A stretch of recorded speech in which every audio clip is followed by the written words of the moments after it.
बात अगर हम परफेक्ट की करें तो निश्चित रूप से इसमें भी कार्य एक निश्चित समयावधि दी हुई रहेगी। उस समयावधि तक यह काम पूरा हो चुका होगा, ऐसा अनुमान लगाया जाता है। जनरली फ्यूचर टेंस में गैस, अनुमान या इमेजिनेशन ही की जाती है। इसमें भी एक फ़िक्स पॉइंट ऑफ टाइम दे दिया जाता है जिसमें उसके पूरे होने तक जो काम है वो पूरा हो चुका होगा, ऐसा माना जाता है। तो फ्यूचर में कोई काम इस समयावधि तक पूरा हो चुका होगा, ऐसा व्यक्त किया जाता है। Hello friends, this is Raj Daima and you are watching Daima English classes. Future perfect tense हम इस वीडियो में पढ़ेंगे। आई और बी के साथ शैल हैव और बाकी सभी सब्जेक्ट्स के साथ विल हैव का प्रयोग इसमें हम करते हैं। हैव परफेक्ट फॉर्म होती है और विल से फ्यूचर हम इसको बनाते हैं, शैल से और विल से। तो परफेक्ट है तो वर्ब की थर्ड फॉर्म आनी ही है निश्चित रूप से। टाइम को बताने के लिए इसमें बाई का प्रयोग किया जाता है, बाई प्रेपोजिशन, जिसका मतलब होता है तक। फ्यूचर परफेक्ट टेंस में बाई प्लस टाइम अगर दिया हुआ होता है तो ये इसकी पहचान होती है। Hello friends, this is Raj Daima and you are watching Daima English classes. इस वीडियो में हम फ्यूचर परफेक्ट टेंस को पढ़ते हैं। आई और वी के साथ शैल हैव और बाकी सभी सब्जेक्ट्स के साथ में विल हैव। वर्ब की थर्ड फॉर्म यानी कि पास्ट पार्टिसिपल फॉर्म का प्रयोग इसमें होता है। पहचान इसकी हिंदी के वाक्यों के अंत में चुका होगा, चुकी होगी, चुके होंगे या लिया होगा, ली होगी, लिए होंगे, ये दिया हुआ रहता है। चलिए एग्जाम्पल देखते हैं, फिर हम बिफोर आफ्टर से जुड़े दो वाक्य किस तरह से होते हैं इसको हम सीखेंगे। कौन कौन से दो टेंसेस का प्रयोग इसमें किया जाता है वो बाद में हम सीखेंगे। जनरल सेंटेंसेस किस तरह से बनाते हैं सबसे पहले हम उसको देखते हैं। चलिए एग्जाम्पल देखते हैं। वह अगले वर्ष तक अपनी योजना को पूरा कर चुका होगा। जब हम इसकी ट्रांसलेशन करेंगे तो इसमें हिंदी के वाक्य के अंत में चुका होगा दिया हुआ है, इससे हम इसके टेंस की पहचान करेंगे। फ्यूचर परफेक्ट टेंस है, इसमें विल हैव का प्रयोग हम करेंगे और वर्ब की थर्ड फॉर्म का प्रयोग भी करेंगे। तो इसमें वर्ब है कंप्लीट, तो इसकी थर्ड फॉर्म हो जाएगी कंप्लीटेड। सब्जेक्ट इसमें ही है, ही के अकॉर्डिंग इसमें विल हैव लगाएंगे। ही विल हैव कंप्लीटेड इस योजना को, इसका मतलब है this project. He will have completed this project. अब टाइम हमें लगाना है तो बाई प्लस टाइम का प्रयोग इसमें हम करेंगे। बाई नेक्स्ट ईयर इसमें आ जाएगा। जब हम इसकी नेगेटिव बनाते हैं तो हैव से पहले नॉट का प्रयोग कर देंगे। He will not have completed this project by next year. Interrogative बनाते हैं तो first part of the helping verb will को हम सब्जेक्ट से पहले रख देंगे। Will he have completed this project by next year.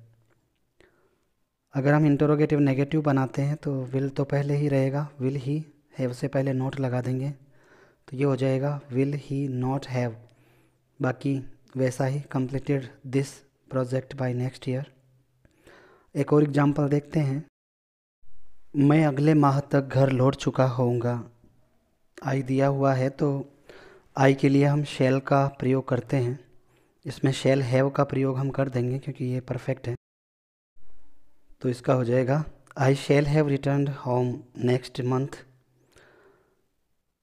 जब दो सेंटेंसेस दिए हुए रहते हैं बिफोर और आफ्टर से जब हम उनको जोड़ते हैं तो जनरली दूसरा जो सेंटेंस होता है वो प्रेजेंट सिंपल टेंस में होता है और यह भी एक टाइम को शो करने के लिए दिया जाता है।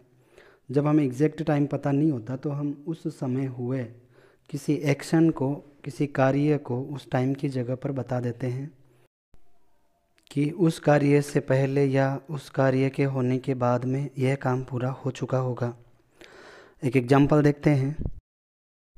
घंटी बजने से पहले मैं स्कूल पहुंच जाऊंगा।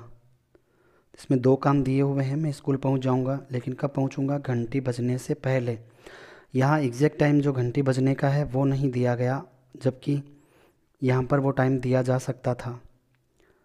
इसकी ट्रांसलेशन जब हम करेंगे तो ये ट्रांसलेशन हो जाएगी, क्योंकि आई दिया हुआ है तो शैल हैव का प्रयोग हम इसमें करेंगे।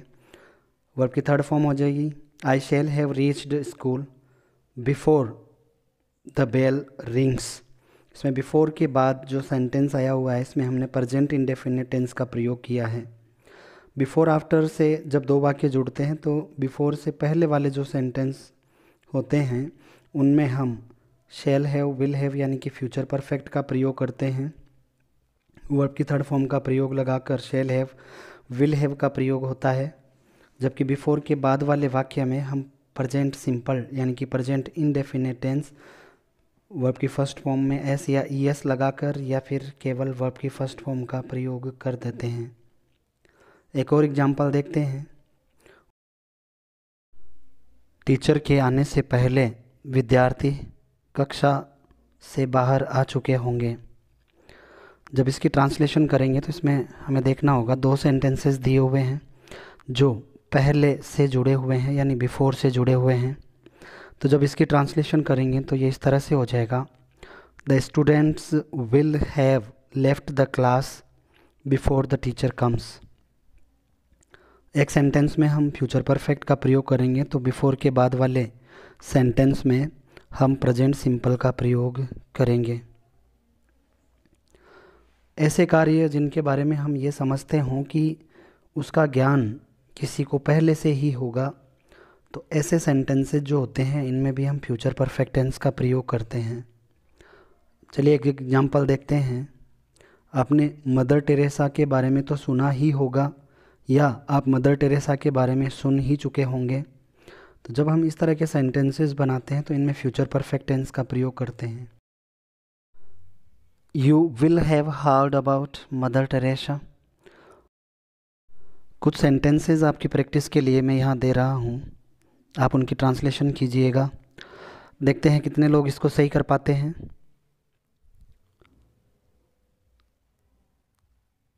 5 बजे तक वह कार की मरम्मत कर चुका होगा। अगले साल तक मैं ग्रेजुएशन कर चुका होऊंगा। इस साल के अंत तक 1 लाख रुपए मैं बचा चुका होऊंगा। हमारे पहुंचने से पहले फंक्शन स्टार्ट हो चुका होगा। फ्रेंड्स, इस वीडियो में इतना ही। उम्मीद करता हूँ आपको यह वीडियो बहुत पसंद आया होगा। लाइक कीजिए, सब्सक्राइब कीजिए, शेयर कीजिए। Thanks for watching. जय हिंद, जय भारत।